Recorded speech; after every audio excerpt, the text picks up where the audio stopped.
الرجال قوامون کا معنی کئی مردوں نے یہ سمجھ لیا ہوتا ہے کہ شاید مرد حاکم ہے، ہر وقت جو ہے ڈنڈا اٹھا کے گھر میں آئے تو پتہ چلا کہ حضرت صاحب آ گئے ہیں، اب کسی بچے کو بولنے کی جرت نہیں ہے، اور حضرت صاحب کو روزہ بھی ہے۔ رمضان میں تو یہ بھی ہوتا ہے نا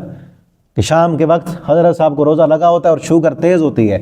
کسی کے بولنے کی جرت نہیں ہے، اور مسجد میں بھی کوئی بچہ پر نہ مارے۔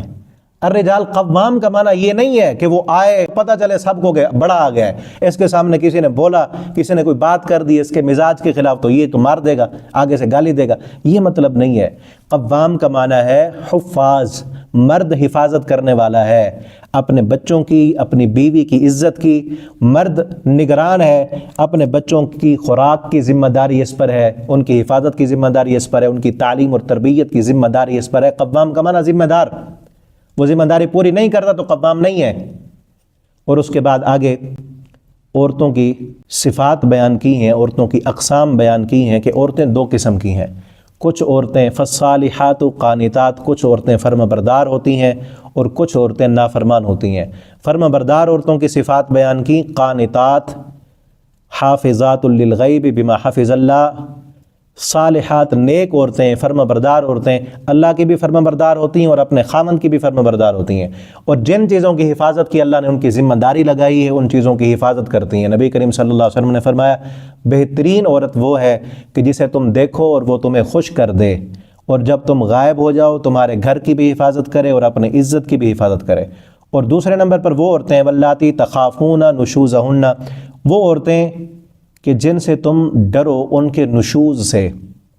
نشوز کہتے ہیں سر چڑھی عورت، سر پھری عورت، ہر وقت نہ ہی کرنی ہے، کوئی کام کہو آگے سے وہ تپی ہوئی ہے، خامند کی نافرمان، اونچی آواز میں چیخنے والی، چلانے والی اور نافرمانی کرنے والی۔ اب ایسی عورت ہو کسی کے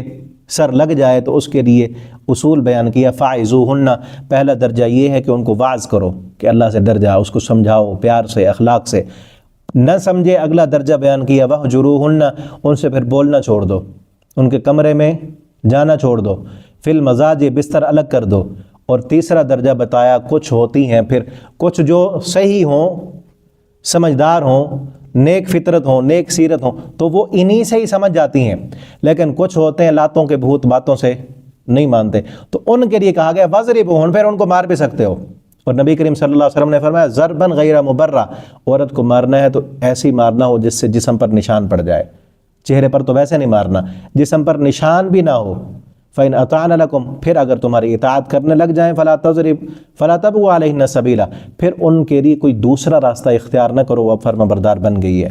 اگر پھر بھی نہ مانے، آپس میں اختلاف ہو جائے تو پھر کیا کرو فَإِنْ خِفْتُمْ شِقَاقَ بَيْنِهِمَا، آپس کے اندر پھر بھی اختلاف کا تمہیں خطرہ ہو فَبَعْثُوا حَكَمًا مِّنْ أَهْلِهَا، ایک حاکم بیوی کی طرف سے ایک شوہر کی طرف سے، دونوں کو بلاؤ، اکٹھے بٹھاؤ اور وہ صلح کرائیں۔ اور آگے بڑی پتہ کی بات کی ان یریدا اصلاحا، وہ جو حاکم آئے نا دو خامند اور بیوی کے درمیان صلح کرانے کے لیے، یریدا اصلاحا، وہ دونوں صلح کی نیت سے آئیں، اس نیت سے نہ آئیں کہ یہ لڑ تو رہے ہیں اب ان کی طلاق کروانی ہے ہم نے، اب ان کا گرتی ہوئی دیوار کو ایک دھکا